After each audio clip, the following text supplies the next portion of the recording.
Continuous. Clear. अब present continuous का पहचान क्या बताया आप लोगों को? पहचान बताया गया कि वाक्य के अंत में रहा है, रही है, रहे हैं, है। क्लियर।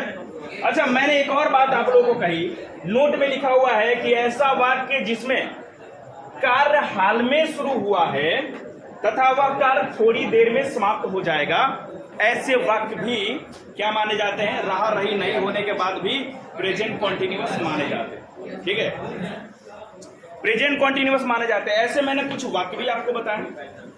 वो वाक्य कैसा था? जैसे वह सोया हुआ है, वह लेटा हुआ, तुम बैठे हुए हो, है ना? तो इस वाक्य में रहा रही नहीं आने के बावजूद भी ये वाक्य क्या है?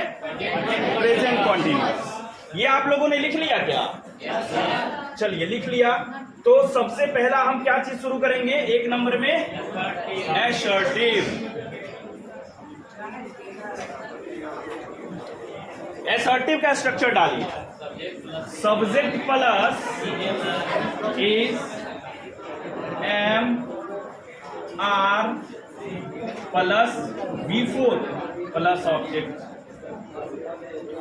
ये रहा। जिस बच्चा को एक ही लाइन में ये स्ट्रक्चर समझ में आ रहा है वो ऐसे लिखे।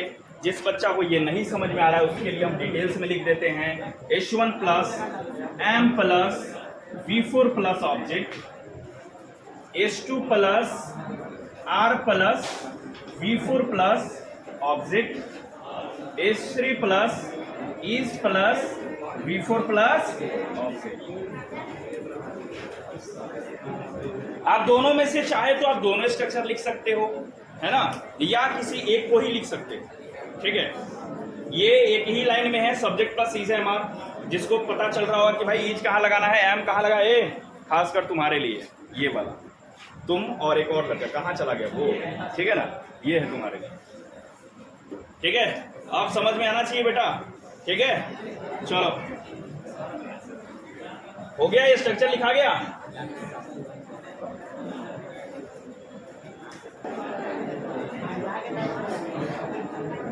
हो गया। चलो एक एग्जांपल हम लोग ले लेते हैं। ठीक है, जैसे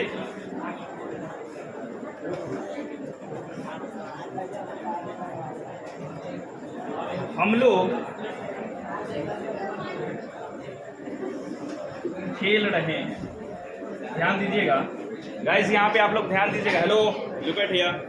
first of all you have to seen this sentence, हम लोग खेल रहे हैं।